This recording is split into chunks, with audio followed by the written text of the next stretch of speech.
जय हिंद बच्चों। आज जैसा कि आप सभी के बीच हम हिंदी व्याकरण की पहली कक्षा यानी कि एकदम पहला क्लास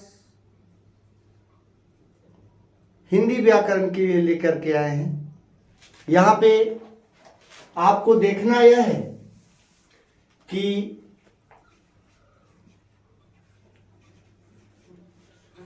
आपको पढ़ना है यहाँ हिंदी व्याकरण। हिंदी व्याकरण, ठीक है। हिंदी व्याकरण के लिए आज हम लोग एकदम हिंदी व्याकरण यानी व्याकरण क्या है। तो व्याकरण क्या है? तो व्याकरण भाषा का वह विज्ञान है जिसको पढ़ने से हम यानी कि हिंदी भाषा को यानी कि शुद्ध शुद्ध बोलना, पढ़ना और लिखना सीखते हैं, ठीक है। व्याकरण भाषा का वह विज्ञान है जिसके अध्ययन से हमें वह भाषा यानी कि हिंदी भाषा शुद्ध शुद्ध बोलना, पढ़ना और लिखना सीखते हैं। हम परिभाषा लिखेंगे नहीं, आपको इसी तरह से हम बताते चलेंगे। आप सभी ध्यान देंगे। तो हिंदी व्याकरण अगर कहा जाए कि हिंदी व्याकरण, तो हिंदी व्याकरण चूंकि इसमें लगा हुआ है हिंदी, तो आप इतना ही समझ लीजिए कि जिस भाषा के विज्ञान को पढ़ने से हमें हिंदी शुद्ध शुद्ध बोलना, पढ़ना और लिखना आ जाए या आता है, उसे हम हिंदी व्याकरण कहते हैं। हिंदी व्याकरण के 5 विभाग होते हैं। कितने विभाग होते हैं? 5 विभाग होते हैं, ठीक है। आप यहां कह सकते हैं कि हिंदी व्याकरण के 5 विभाग होते हैं, ठीक है। 5 विभागों में हम हिंदी व्याकरण को अभी डिवाइड करेंगे, ठीक है। पहला है वर्ण विचार। क्या है? वर्ण विचार। वर्ण विचार। दूसरा है शब्द विचार। दूसरा है शब्द विचार। तीसरा है वाक्य विचार। क्या है? तीसरा है आपका वाक्य विचार। वाक्य विचार। और चौथा है चिन्ह विचार।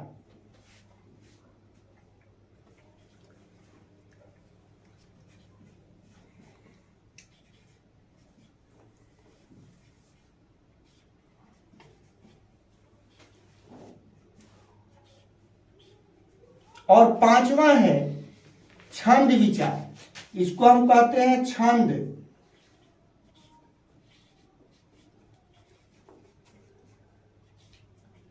व्याकरण के इन्हीं 5 विभाग, व्याकरण के यानी कि हिंदी व्याकरण के 5 विभाग होते हैं, ठीक है।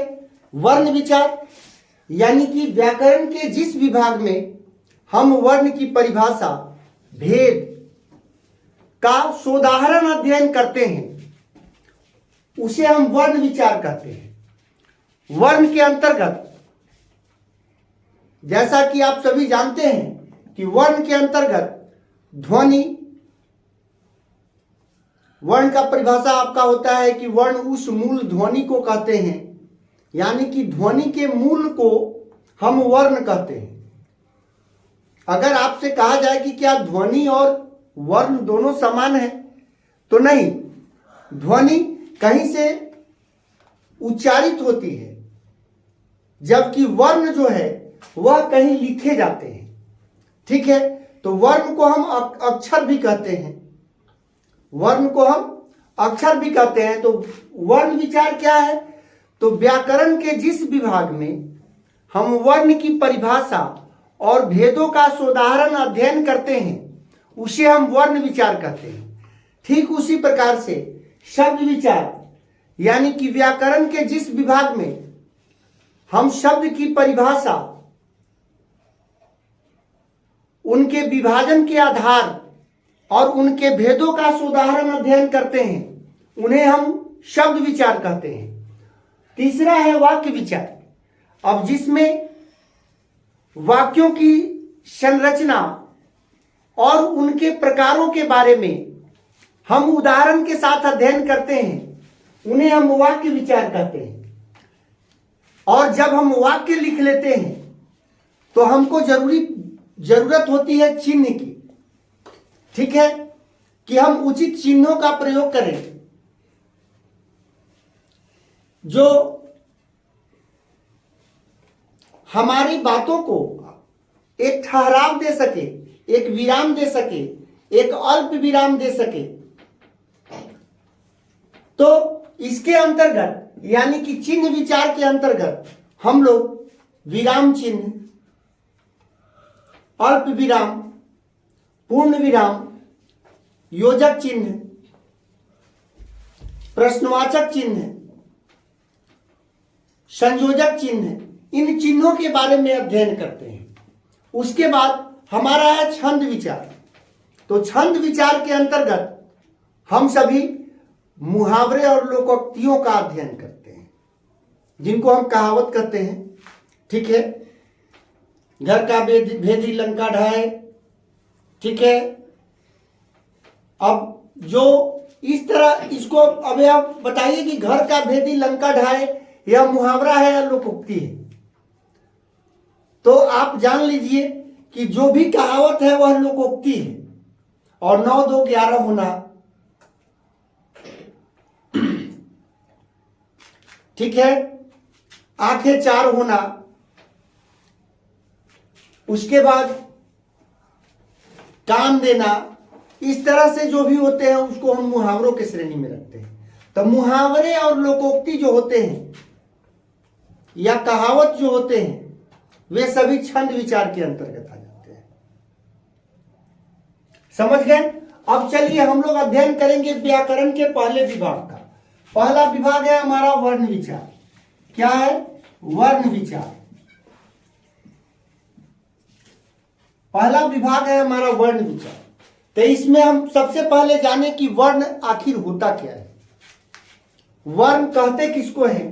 तो वर्ण क्या है,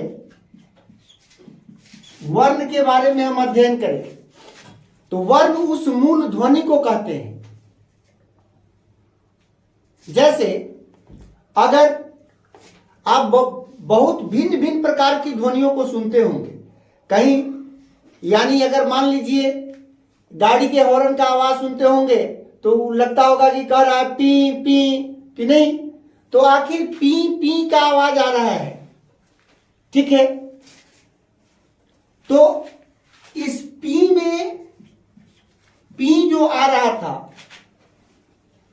इसका मूल यानी कि किस शब्द से बना है? प से। तो प एक वर्ण है, ठीक है। तो वर्ण जो है वह ध्वनि का क्या है? मूल है। वर्ण जो है वह ध्वनि का मूल है। तो इसीलिए कहते हैं कि वर्ण या अक्षर क्या है, इसको आप लिख सकते हैं कि वर्ण या अक्षर,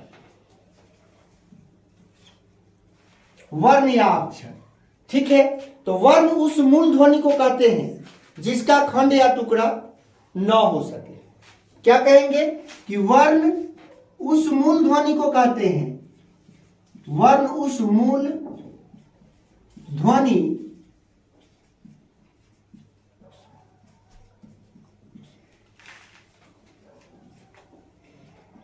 को कहते हैं जिसका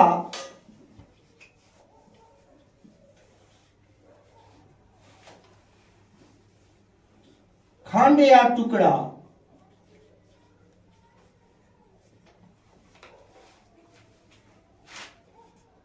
न हो सके, ठीक है। परिभाषा आपका इतना ही रहेगा कि वर्ण उस मूल ध्वनि को कहते हैं, उस मूल ध्वनि को यानी कि ध्वनि के मूल को जो है हम वर्ण कह सकते हैं। वर्ण और ध्वनि जो है वह दोनों सेम चीज नहीं है। आप इतना जान लीजिए कि ध्वनि के मूल को हम यानी कि ध्वनि की जो उत्पत्ति हो रही है उसमें जो मूल अक्षर है मूल अक्षर है वह वर्ण है किसी भी ध्वनि के उच्चारण में। ठीक है, अब चलिए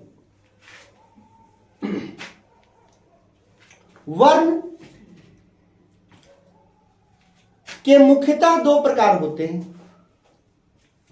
वर्ण के मुख्यतः दो प्रकार होते हैं, स्वर वर्ण और व्यंजन वर्ण। स्वर वर्ण और व्यंजन वर्ण। प्रकार तो और भी होते हैं कि मान लीजिए स्वर वर्ण,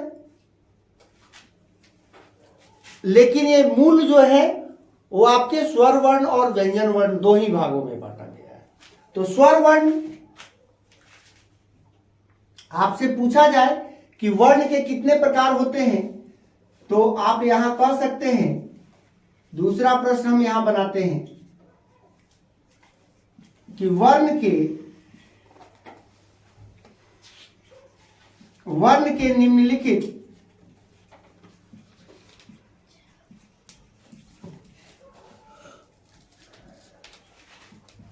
दो प्रकार होते हैं।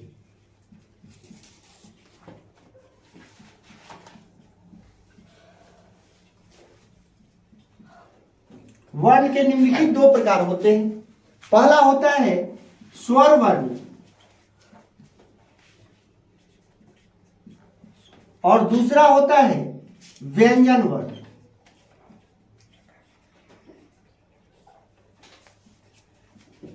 व्यंजन वर्ण, ठीक है।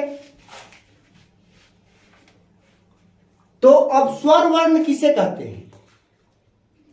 तो जिस वर्ण का उच्चारण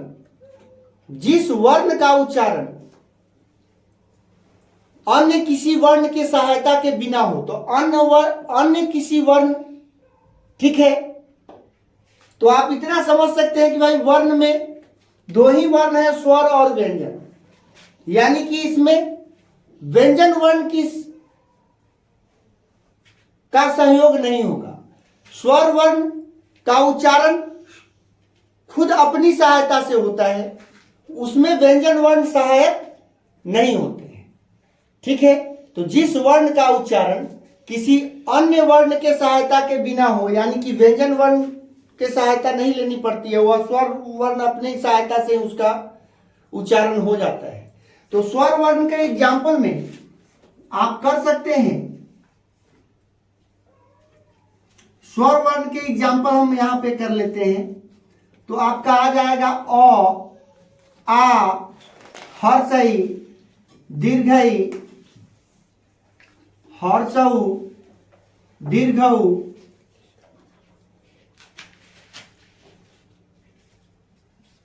री, ए, ऐ,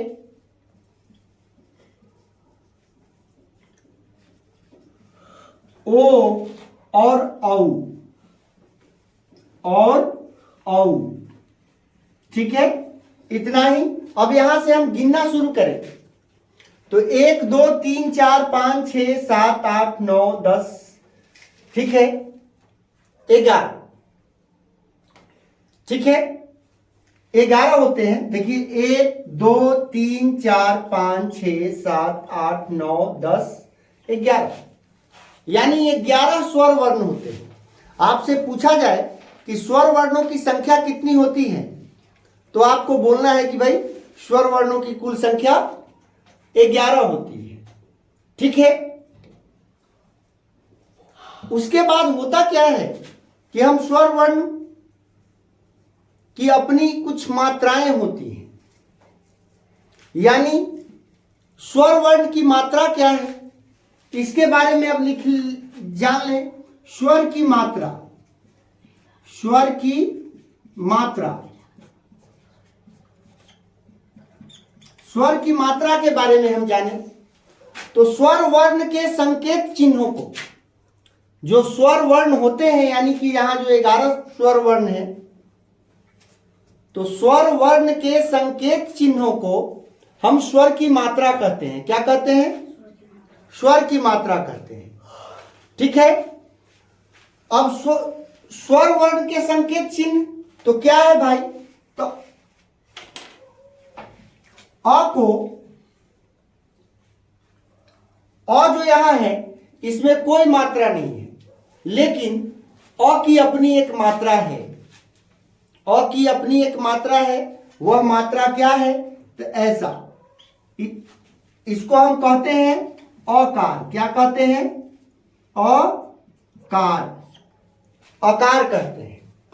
ठीक है, जो यहां लगा हुआ है अ में आकार की मात्रा लग गया तो वो आ हो गया। अ में आकार की मात्रा अगर लग गया तो वह क्या हो गया? आ हो गया। उसी तरह से हरस ई में ऐसे होता है, इसको हम कहते हैं ईकार। क्या कहते हैं?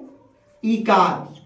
ठीक है, दीर्घ ई में की मात्रा जो होती है वह ऐसे होती है। ठीक है, इसको कहते हैं दीर्घ ईकार। ठीक है, उसके बाद ह्रस्व उ में जो मात्रा लगती है वह ऐसे लगती है, ऐसे, तो इसको हम कहते हैं उकार। उसी तरह दीर्घ उ में, दीर्घ उ की जो मात्रा होती है वह ऐसे होती है, तो इसको हम कहते हैं दीर्घ उकार। ठीक है, उसी प्रकार री में जो मात्रा होती है वह ऐसे होती है, तो इसको हम कहते हैं रीकार। क्या कहते हैं? रीकार। अब ए में जो मात्रा होती है उसको हम कहते हैं, उसका मात्रा ऐसे होता है, ऊपर की ओर लगता है, तो इसको हम कहते हैं एकार। क्या कहते हैं? एकार। और ए में जो मात्रा होती है ए की वह ऐसे होता है, ऊपर में यानी कि दो एकले लगा होता है, जिसको हम दोल्हे कहते हैं कि नहीं? दोल्हे। ठीक है, तो इसको यानी हम कहते हैं ऐकार। क्या कहते हैं? ऐकार। ठीक है, अक्सर विद्यार्थी कभी कभी यहां मिस कर लेते हैं कि भाई सोचते हैं कि भाई यहां दो है, यहाँ एक वो काहे लगा हुआ है, तो ऑलरेडी एगो यहाँ ए है, नीचे ए का तो ए है ही, और ऊपर में एगो ए जोड़ ए बन गया तो ए बन गया। ठीक है, इसीलिए वो ऐकार है। अब ओ में जो मात्रा है, ओ की मात्रा को हम ऐसे, अब यहाँ एक आकार का भी मात्रा आ गया, ऊपर में एगो एकार का भी मात्रा आ गया, तो ये दोनों मिलकर के बन जाता है ओकार। ओकार। और औ का जो मात्रा है, तो औ का मात्रा है तो उस पर यानी कि ऐसे होता है, तो यहां पे हम इसको कहते हैं औकार। इस तरह से हम अगर स्वर वर्ण के मात्राओं को गिने तो स्वर की कितनी मात्राएं होती हैं? तो 5 इधर 5 इधर, यानी कि स्वर के मात्राओं की संख्या कितनी है? 10 है। स्वर वर्णों की संख्या 11 है और स्वर की मात्राओं की संख्या कितनी है? 10 है। ठीक है, अब अगर आप मात्राओं को पढ़ रहे हैं तो इसमें यानी कार कार कार सब में लगा हुआ है, देख लीजिए। यानी अ में कार लग गया अकार, ई में कार लग गया इकार, दीर्घ ई में कार लग गया दीर्घ इकार। ठीक है, हरस उ में कार लग गया हरस उकार, दीर्घ उ में कार लग गया तो दीर्घ उकार। ठीक है, इसको हम मात्रा कहते हैं। अब यही मात्राएं जो आगे चल के व्यंजन वर्णों के साथ आपस में जुड़ती हैं और जुड़कर भिन्न भिन्न ध्वनियों का निर्माण करती हैं। भिन्न भिन्न ध्वनियों का निर्माण करती हैं। जैसे मैंने अभी ऊपर में लिखा था पी, तो प में दीर्घ ई की मात्रा जुड़ गई थी तो पी बन गया था। ठीक है, और वहां पे जोर देने के लिए उस पर एक अनुस्वार लग गया था। ठीक है, यानी वह अनुनासिक उसको बना दिया गया था पी। ठीक है, यानी कि उसका उच्चारण अनुनासिक, यानी कि जिन शब्दों का उच्चारण हम नाक के सहायता से लेते हैं, उच्चारण में यानी कि नाक का उपयोग करते हैं, उनको हम अनुनासिक शब्द कहते हैं। ठीक है, तो हम स्वर की मात्राओं के बारे में पढ़ गए कि क्या स्वर की मात्राएं किसे कहते हैं। तो स्वर वर्ण के संकेत चिन्हों को, यानी कि स्वर वर्ण जिन संकेत चिन्हों द्वारा प्रदर्शित किए जाते हैं उन्हें हम स्वर वर्ण की मात्रा कहते हैं। Any problem? चलिए, बहुत अच्छी बात है। न पच रहा है सूर्य। चलिए, अब हम लोग स्वर और स्वर की मात्रा के बारे में यहां पढ़ चुके हैं। अब आगे स्वर वर्ण के कितने भेद होते हैं, आपसे अगर कोई पूछे तो आपको कहना है कि भाई स्वर वर्ण के कितने भेद होते हैं। तो हम यहां कहेंगे कि स्वर वर्ण के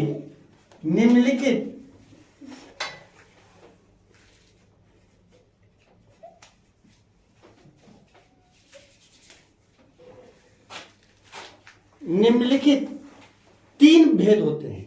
कितने भेद होते हैं? तीन भेद होते हैं, या तीन प्रकार।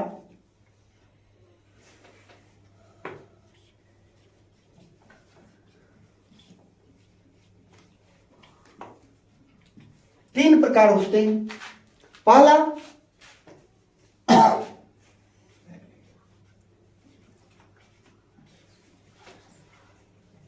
ह्रस्व स्वर, दूसरा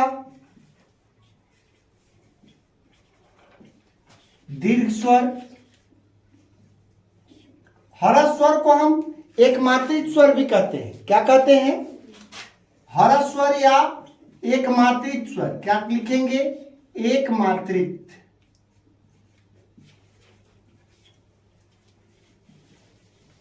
एक मात्रित स्वर।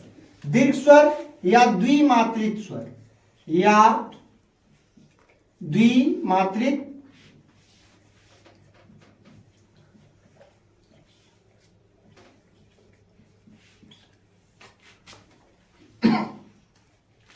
और तीसरा जो होता है वह संयुक्त स्वर होता है। संयुक्त स्वर।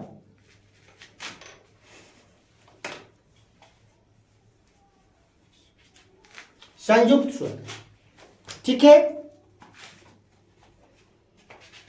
और संस्कृत में अगर जाएंगे तो संस्कृत व्याकरण में यानी कि प्लुत स्वर भी होता है। क्या होता है? प्लुत स्वर। उसको हम त्रिमात्रित स्वर कहते हैं। क्या कहते हैं? त्रिमात्रित स्वर कहते हैं। ठीक है, लेकिन यहां मुख्यतः आपको इन तीन भेदों पर ही अध्ययन करना है। ह्रस्व स्वर, दीर्घ स्वर और संयुक्त स्वर। ठीक है, अंतर्गत आपका अ, ह्रस्व और री आएगा। ये चार आते हैं ह्रस्व स्वर के अंतर्गत। ठीक है, इनको हम ह्रस्व स्वर किसे कहते हैं? यानी जिन स्वर वर्णों के उच्चारण में हम बहुत कम समय लगता हो उन्हें हम ह्रस्व स्वर कहते हैं। उच्चारण में लगने वाले समय के आधार पर इनको इस तरह से बांटा गया है: ह्रस्व स्वर, दीर्घ स्वर और संयुक्त स्वर। ठीक है, तो ह्रस्व स्वर चार ही होते हैं। यानी जिन स्वर वर्णों के उच्चारण में बहुत कम समय लगता है उन्हें हम ह्रस्व स्वर कहते हैं। जिन स्वर वर्णों के उच्चारण में ह्रस्व स्वर के अपेक्षा दुगुना समय लगता है उन्हें हम दीर्घ स्वर कहते हैं। इसका एग्जाम्पल जो है आपका आ जाएगा आ, दीर्घ ई और दीर्घ ऊ। ये तीन दीर्घ स्वर के अंतर्गत है। ठीक है, इनको द्विमात्रित स्वर क्यों कहा जाता है? तो यहां जितने भी ह्रस्व स्वर के अंतर्गत जितने भी स्वर हैं वे किसी एक स्वर वर्ण के आपस में जुड़ने से बने हैं। जबकि यहां आ को अगर देखिएगा तो आ क्या होता है? तो अ जोड़ अ बराबर आ जोड़ अ बराबर भी अ जोड़ आ बराबर भी आ, ठीक है, और आ जोड़ आ बराबर भी आ, ठीक है।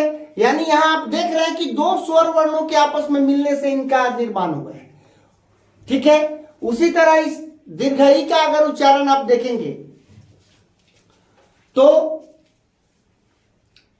अ जोड़ अ में जब हर्षई जुटेगा तो वो दीर्घई बनेगा, हर्षई में जब हर्षई जुटेगा तो भी वो दीर्घई बनेगा, ठीक है। यानी आप यहां देख रहे हैं कि दो वर्णों के आपस में मिलने से इनका निर्माण हुआ है, अतः हम इसको द्विमात्रिक स्वर कहेंगे। दो मात्राओं के आपस में मिलने से इनका निर्माण हुआ है, ठीक है। और संयुक्त स्वर के अंतर्गत ए, ऐ, ओ और औ, ये चार आ जाते हैं किसके अंतर्गत? संयुक्त स्वर के अंतर्गत। यानी यहां जब इसके अध्ययन में जब जाएंगे तो आप आगे हम संधि चैप्टर में जब आप चलिएगा तो इसके बारे में बृहद पढ़ाया जाएगा, ठीक है, कि किन वर्णों, किन स्वर वर्णों का निर्माण किन किन के आपस में मिलने से हुआ है, इसका बृहद आपको संधि चैप्टर में बताया जाएगा। तो आप इतना ही समझ लीजिए कि जो दो या दो से अधिक स्वरों के आपस में मिलने से जिन स्वर वर्णों का निर्माण होता है उन्हें हम संयुक्त स्वर कहते हैं, ठीक है। और उनके उच्चारण में इन दोनों की अपेक्षा अधिक समय लगता है, ठीक है, इन दोनों की अपेक्षा अधिक समय लगता है, ठीक है। प्लुत स्वर कहीं कहीं हम पढ़ने को हमें मिलता है, तो प्लुत स्वर जो है वह हिंदी व्याकरण का स्वर नहीं है, वह संस्कृत व्याकरण का स्वर है, ठीक है। प्लुत स्वर को त्रिमात्रिक स्वर भी कहा जाता है, जिसके अंतर्गत ओम, यानी कि जिसका उच्चारण काफी लंबा होता हो, जैसे हम करते हैं कि ओ,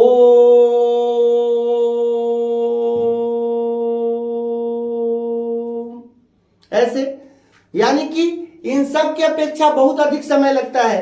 तो वैसे शब्दों को, यानी कि वैसे स्वर वर्णों को हम प्लुत स्वर के अंतर्गत रखते हैं, ठीक है। यहां आप जान गए इसको। हम अब आगे बढ़ते हैं। इस तरह से हमने जब पढ़ा तो हम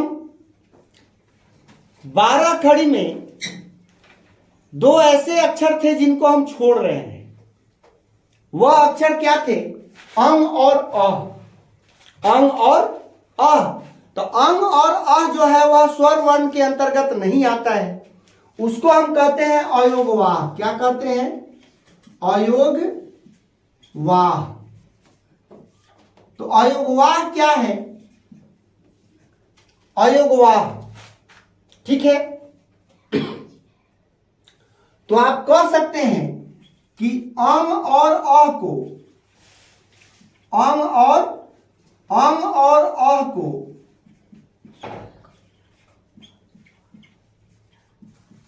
अंग और अ को अयोगवाह कहते हैं।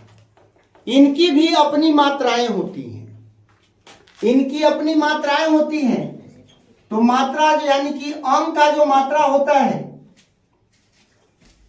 उसको हम कहते हैं अनुस्वार। क्या कहते हैं? अनुस्वार। पहले यहां चल लीजिए, ऊपर में एक लकीर के ऊपर एक बूंदा होता है, ठीक है। इसका नाम है अनुस्वार।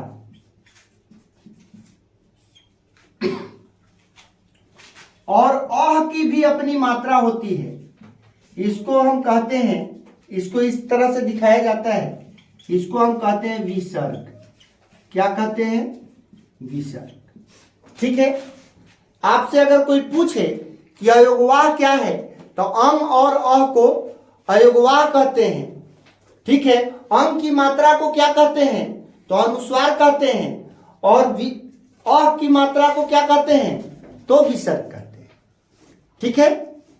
इस तरह से आप लोग स्वर वर्ण के बारे में और उनके भेदों के बारे में उदाहरण के साथ यहां अध्ययन कर चुके हैं। अब हम लोग चलेंगे व्यंजन वर्ण के बारे में। व्यंजन वर्ण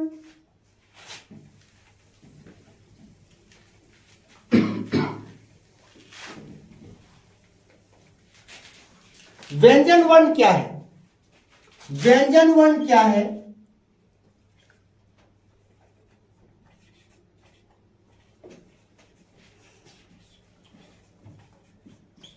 व्यंजन वर्ण क्या है? तो जब हम स्वर वर्ण का परिभाषा इस तरह से पढ़े थे कि जिन वर्णों का उच्चारण किसी अन्य वर्ण के सहायता के बिना हो, यानी कि अपनी आप के सहायता से हो, अपनी सहायता से हो, उन्हें हम स्वर वर्ण कहते हैं। तो यहां व्यंजन वर्ण किसे कहते हैं? तो जिन वर्णों का उच्चारण स्वर वर्ण की सहायता से हो उन्हें हम व्यंजन वर्ण कहते हैं। यानी कि व्यंजन वर्णों के उच्चारण में कौन से वर्ण सहायक होते हैं? स्वर वर्ण सहायक होते हैं। ठीक है। व्यंजन के एग्जाम्पल में अब स्वर कैसे सहायक होते हैं तो आप देखिए। अब ये होता है क हलंत और इसमें अ आके जुड़ता है तो ये बन जाता है क। ठीक है। उसी तरह ख हलंत में अ जुटेगा तो वो बन जाएगा ख। तो हम क से लेके ज्ञ तक जो भी पढ़ते हैं उसमें जो अ जो है वह साइलेंट रूप से छुपा होता है। वह अ जो है उसमें छुपा होता है और उस सब का उच्चारण जब आप करते हैं तो आपके अंत में अ का मात्रा आ जाता है, यानी क, ख, ग, घ आपका आ रहा है। ठीक है। तो इसीलिए क से लेकर के छत्र ज्ञ तक जो भी है वह वर्ण है। यानी कौन से वर्ण है? व्यंजन वर्ण है। ठीक है। व्यंजन वर्णों की कुल संख्या जो होती है वह कितनी होती है? तो हम कहेंगे कि व्यंजन वर्णों की कुल संख्या,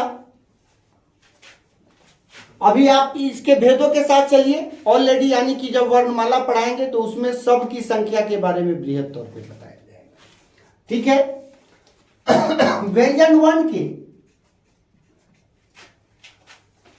कितने भेद होते हैं इसके बारे में चले तो व्यंजन वर्ण के पहले भेद का नाम है स्पर्श व्यंजन। क्या है? स्पर्श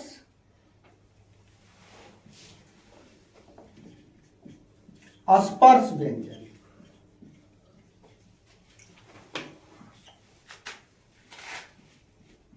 इसका दूसरा भेद है, उसका नाम है अंतःस्थ व्यंजन।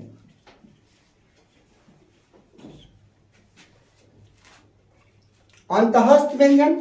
ठीक है। और तीसरा जो भेद है वह आ जाता है, चलिए संयुक्ताक्षर भी यहीं पे पढ़ाएंगे।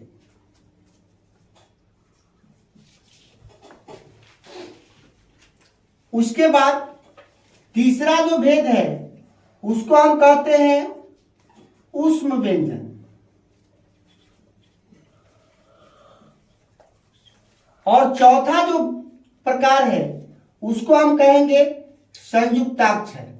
क्या कहेंगे? संयुक्ताक्षर, या इसको हम संयुक्त व्यंजन भी कहते हैं। क्या कहते हैं? संयुक्ताक्षर या संयुक्त व्यंजन। ठीक है। इस तरह से व्यंजन वर्ण के 4 प्रकार होते हैं। स्पर्श व्यंजन, क से लेकर के म तक के बीच के व्यंजन को हम स्पर्श व्यंजन के अंतर्गत रखते हैं। यानी स्पर्श व्यंजन के अंतर्गत आपका क ख ग से लेकर के एकदम शुरू से जाइए और यह कहां तक जाएगा? प फ ब भ म तक। ठीक है। कोई दिक्कत? यानी यहां तक के व्यंजन को हम स्पर्श व्यंजन कहते हैं। इसको स्पर्श व्यंजन क्यों कहा जाता है? क्योंकि इन व्यंजनों का उच्चारण ओठ, तालु, मूर्धा, कंठ और दांत के स्पर्श से होता है। आपस में इन सभी अंगों के स्पर्श से इन वर्णों का उच्चारण होता है। इसीलिए इसको हम कौन सा व्यंजन कहते हैं? स्पर्श व्यंजन कहते हैं। स्पर्श व्यंजन को 5 वर्गों में बांटा गया है। स्पर्श व्यंजन को 5 वर्गों में बांटा गया है। इसको हम कहते हैं, जो क ख ग घ होता है उसको हम कहते हैं क वर्ग, जो च छ ज झ होता है उसको कहते हैं च वर्ग, ठीक है।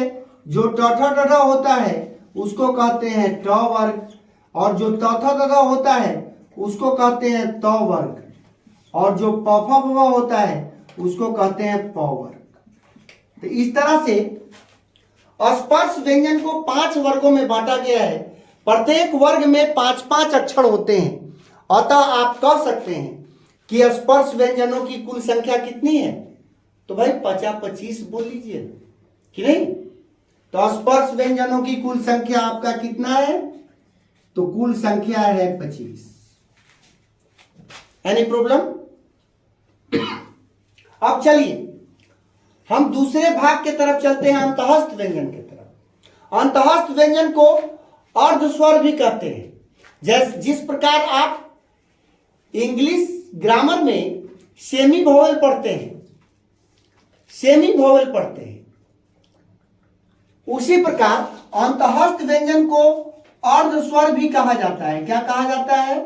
अर्ध स्वर। अर्ध स्वर, इसका 2 नाम है, इसको याद रखिएगा, ठीक है। अंतःस्थ व्यंजन या अर्ध स्वर, ठीक है। य, र, ल और व को अंतःस्थ व्यंजन कहते हैं। किसको किसको कहते हैं भाई? यहां देख लीजिए, य, र, ल और व, ये 4 जो है वो स्पर्श व्यंजन है। इन्हीं को हम अर्ध स्वर भी कहते हैं, ठीक है। अब इसका नाम अंतःस्थ व्यंजन क्यों पड़ा है? ठीक है, क्योंकि यह व्यंजन स्वर और व्यंजन वर्ण के बीच में होते हैं। अंतः यानी कि बीच में होते हैं, अस्थ यानी कि स्थित, अंत अस्थ यानी कि ये व्यंजन खास तौर से स्वर वर्ण और व्यंजन वर्ण के बीच में स्थित होते हैं। इसीलिए इसको हम अंतःस्थ व्यंजन इसका नाम रखा गया, ठीक है। और यह अर्ध स्वर कैसे है?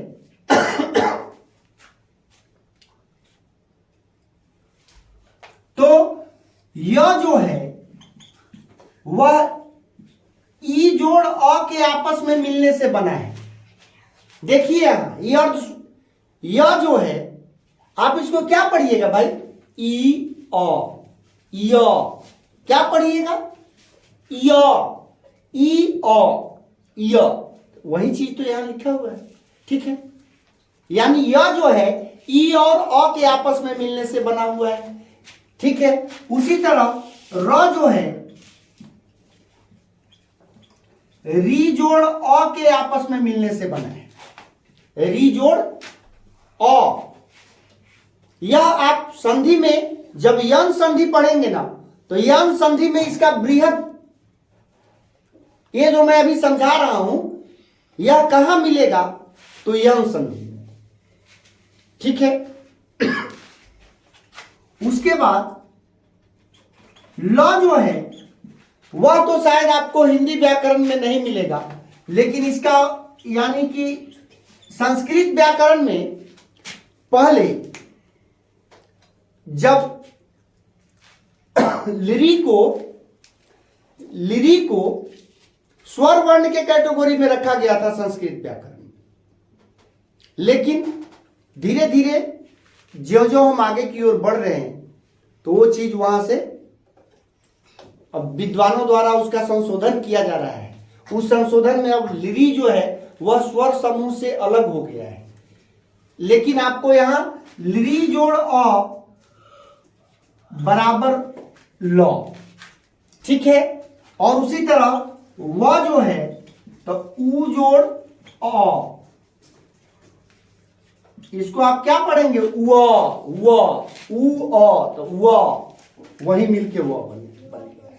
इस तरह से यहां हम देख सकते हैं कि भाई इसमें से अधिकतर का निर्माण जो है स्वर वर्णों के आपस में मिलने से हो रहा है, इसीलिए इनको हम अर्धस्वर भी कहते हैं, ठीक है।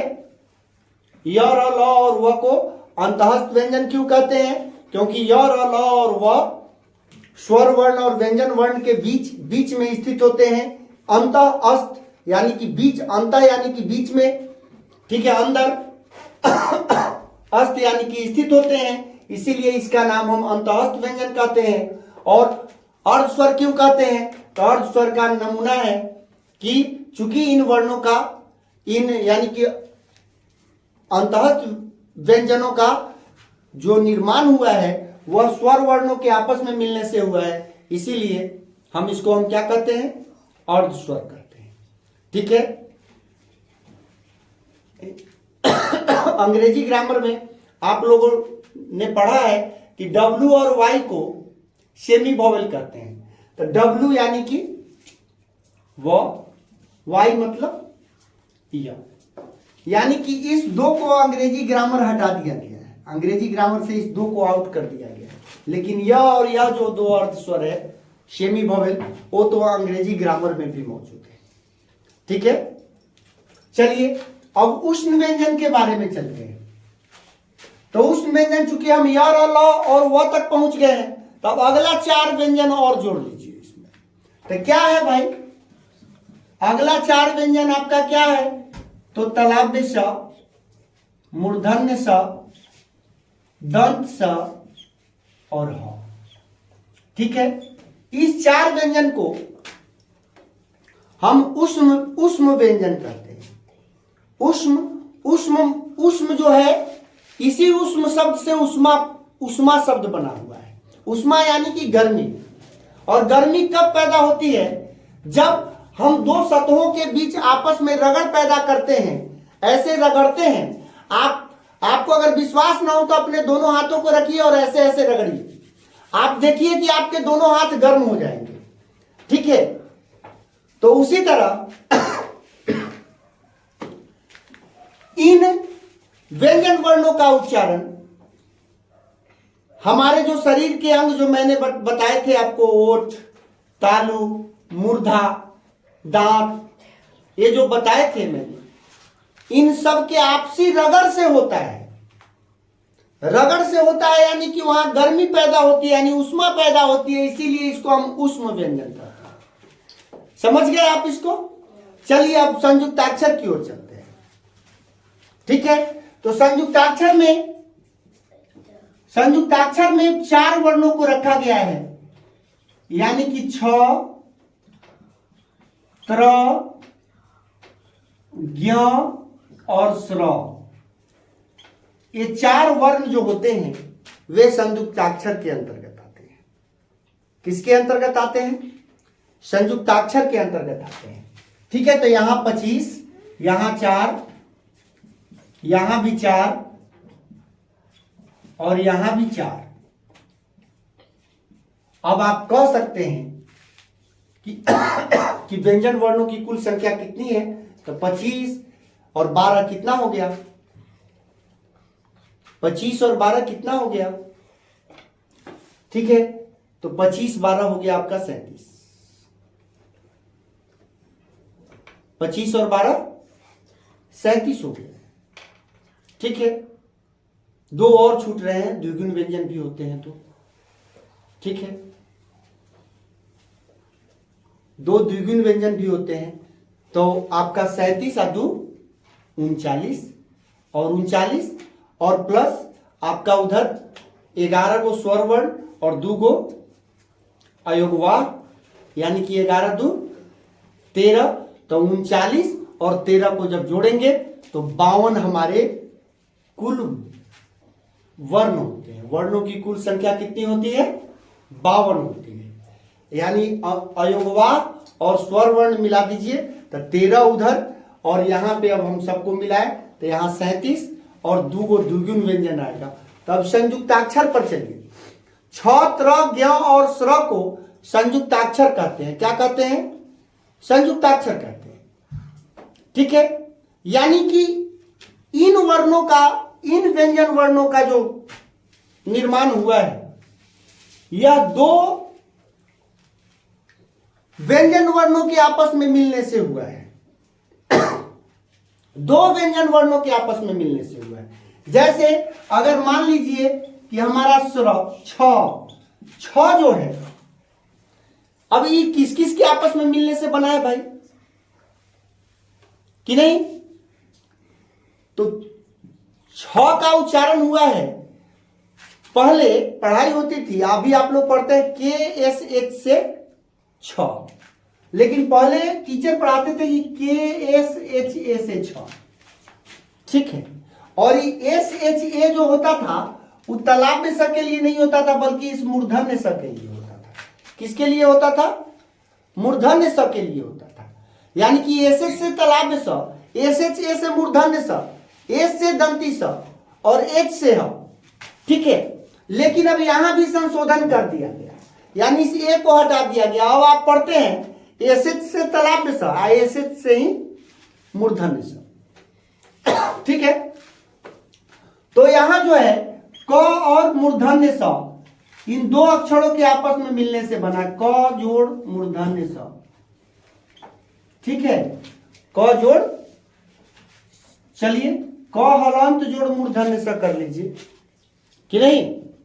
क्योंकि इसमें हलंत नहीं लगाएंगे आप, इसमें हलंत इसलिए नहीं लगाएंगे क्योंकि इसमें ऑलरेडी छुपा हुआ है, इसमें ऑलरेडी छुपा हुआ है, यानी क हलंत जोड़ मूर्धन्य स, तो यह हो गया छ।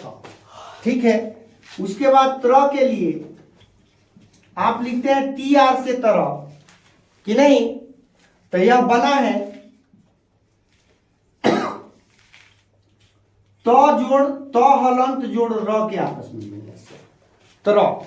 ठीक है, और उसी तरह ज्ञ जो है,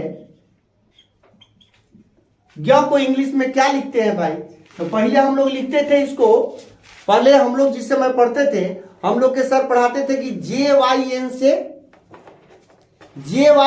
ज्ञ, हम लोग के सर पढ़ाते थे उस समय JYN से ज्ञ। तो यहां देखिए YN से क्या होता है भाई? YN से अभी आप लोग पढ़ते हैं इंग्लिश में, YN से य और J से ज। इसी चीज को आप ले लीजिए, ज हलंत जोड़ य। ठीक है, इसके आपस में मिलने से बना है ज्ञ। ठीक है, कोई दिक्कत? क्योंकि अभी ज्ञ जो था ना, जो अंतिम सभी वर्ग के जो अंतिम अक्षर होते हैं, जिनको हम पंचमाक्षर कहते हैं, पंचमाक्षर के जगह पर अब अनुस्वार का प्रयोग होता है, और अनुस्वार का उपयोग जो होता है वह कहीं कहीं म के रूप में होता है और अधिकतर जगह न के रूप में होता है। तो इसीलिए इस य के लिए जे या एन, यानी कि जन, ज और न का उच्चारण कर दिया गया, वह ज्ञ हो गया। तब हम पढ़ते हैं JN से ज्ञ। ठीक है, अब चलिए, अब ये स्र है, स्र को आप कैसे लिखते हैं? तो SHR, कि नहीं? SHR से स्र, तो SHR यानी कि तालाब में स हलंत र, ये हो गया आपका स्र। तो देखिए यहां दो व्यंजन वर्णों के आपस में मिलने से इनका निर्माण हुआ है, इसीलिए इनको हम संयुक्ताक्षर कहते हैं। ठीक है, अब चलिए आगे हम बढ़ते हैं द्विगुण व्यंजन की तरफ। द्विगुण व्यंजन, द्विगुण व्यंजन क्या है? तो द्विगुण व्यंजन क्या है? तो आप कहेंगे कि र, देखिए यहां पे बुंदा लगेगा र, इसको कहेंगे र, जो पेड़ में होता है, पेड़। लेकिन आप जब ट ठ ड पढ़ते हैं तो क्या पढ़ते हैं? ट ठ ड। वहां पे इसका उच्चारण आप ड करते हैं, लेकिन जब यह पेड़, तो वहां पर इसका उच्चारण क्या होता है? ड। क्या होता है? ड। पेड़ ड होता है। तो यही ड और ढ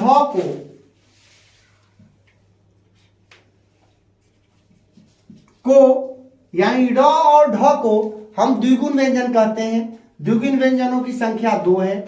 ठीक है, इस तरह से टोटल व्यंजन वर्णों की संख्या हमारा 39 है। कितना है? 39 है। समझ गए आप?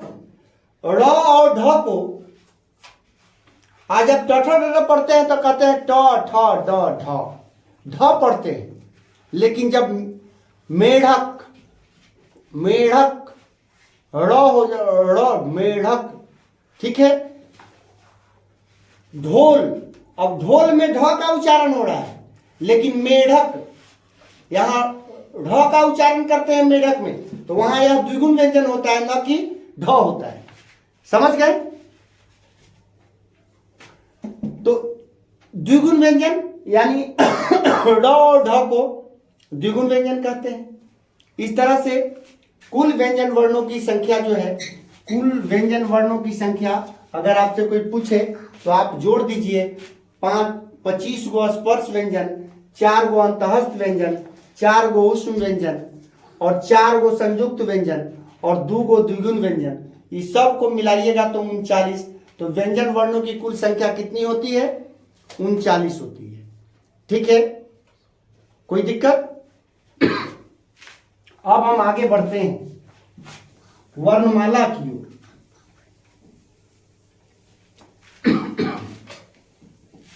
खोखलो हो गए।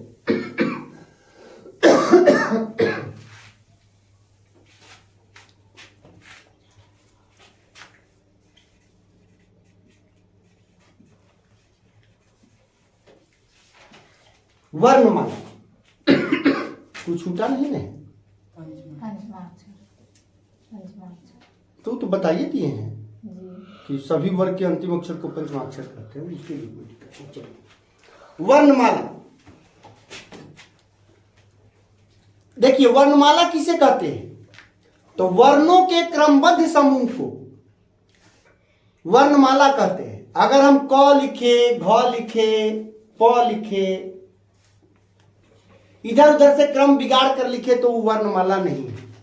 जब हम सही क्रम में लिखेंगे, क के बाद ख, ख के बाद ग, ग के बाद घ, घ के बाद अंग, ऐसे करते हम छत्रा ज्ञ तक जाएंगे, तब हम वर्णमाला लिखेंगे। सही क्रम यानी कि वर्णों के क्रमबद्ध समूह को वर्णमाला कहते हैं। समझ गए आप? वर्णमाला किसे कहते हैं? तो वर्णों के क्रमबद्ध समूह को वर्णमाला कहते हैं। अब हिंदी वर्णमाला में कुल अक्षरों की संख्या कितनी है? तो कुल अक्षरों की संख्या कितनी है तो हम एकदम यहां देख लीजिए। स्वर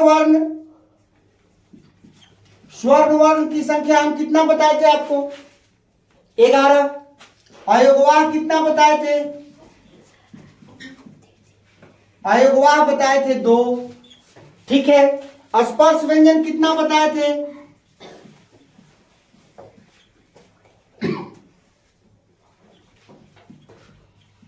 स्पर्श व्यंजन आपको बताए थे 25। ठीक है, अंतःस्थ व्यंजन कितना बताए थे?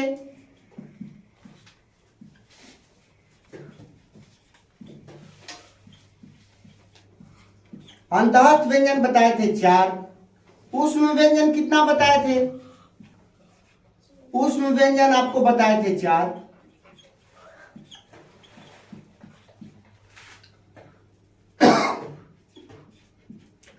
संयुक्त व्यंजन कितना बताए थे?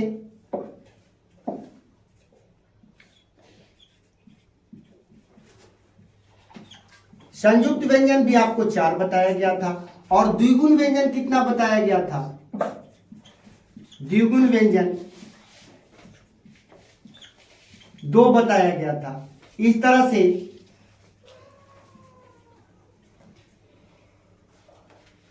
कुल जो होगा वह कितना होगा?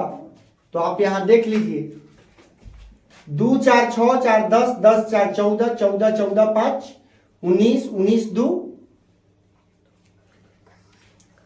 19 2 21, 21 1 22, 22 के 2 हासिल 2। अब 2 1 3, 3 2 5, यानी कि हिंदी वर्णमाला में कुल अक्षरों की संख्या कितनी है? तो 52 है। आपसे अगर कोई पूछता है इसको इस तरह से क्यों लिखे, आप एकदम अलग अलग तोड़ के उसको समझा सकते हैं या वर्णन कर सकते हैं। ठीक है। पंचमाक्षर स्पर्श व्यंजन के सभी वर्गों के अंतिम अक्षर को हम क्या कहते हैं? पंचमाक्षर कहते हैं। ठीक है। उसके बाद बाह्य प्रयत्नों के आधार पर व्यंजन वर्णों को 2 भागों में बांटा गया है। बाह्य प्रयत्नों के आधार पर, यानी बाहर से किया जाने वाला कोशिश, बाहरी कोशिश के आधार पर व्यंजन वर्णों को मात्र 2 भागों में बांटा गया है। उसको हम कहते हैं अल्प प्राण। क्या कहते हैं? अल्प प्राण और महाप्राण।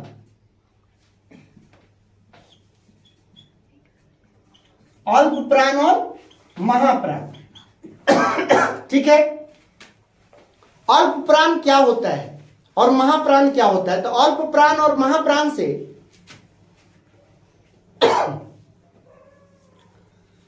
अल्प प्राण और महाप्राण में जो आप आएंगे यहां, तो स्पर्श व्यंजन के पहले, तीसरे और 5वें अक्षर को अल्प प्राण कहते हैं। क्या कहते हैं? स्पर्श व्यंजन में जैसे क ख ग घ अंग, क ग और अंग, इस 3 को अल्प प्राण कहा जाता है। तो हर वर्ग में स्पर्श व्यंजन के पहले, तीसरे और 5वें व्यंजन को अल्प प्राण कहा जाता है। अब बच गया आपका दूसरे और चौथे, और अंतःस्थ व्यंजन भी उसमें आ जाएगा। अंतःस्थ व्यंजन भी उसमें आ जाएगा।